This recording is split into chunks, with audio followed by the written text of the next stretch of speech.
Alice, welcoming you to Kitchen Michuka.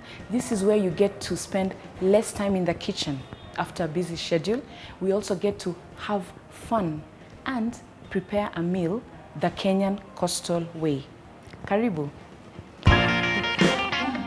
Okay.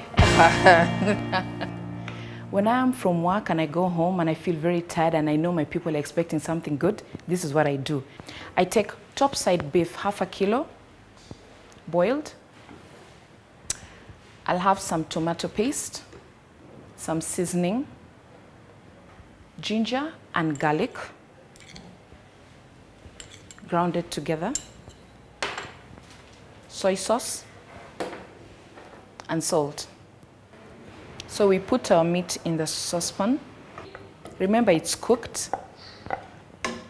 So now to this, I'm going to add my onions. Okay.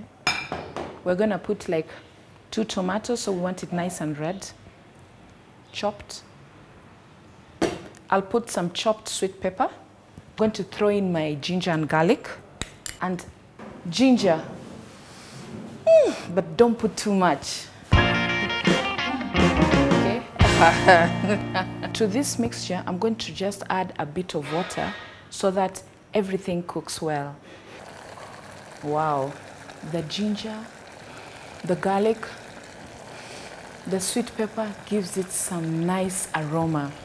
The aroma is amazing, guys. I'm going to throw in a bit of seasoning, like about 1/2 teaspoon, but this depends. If you want it spicy, you can put more. Okay. I'm going to put about 2 dessert spoons of tomato paste. Our meat is ready. We're now going to serve. Of course, it's always good to present your food well. Put our sweet pepper and parsley. Yeah, and we're good to go. Enjoy. Look at that. Looks good, tastes so nice. I'm sure your family is going to love this. Okay?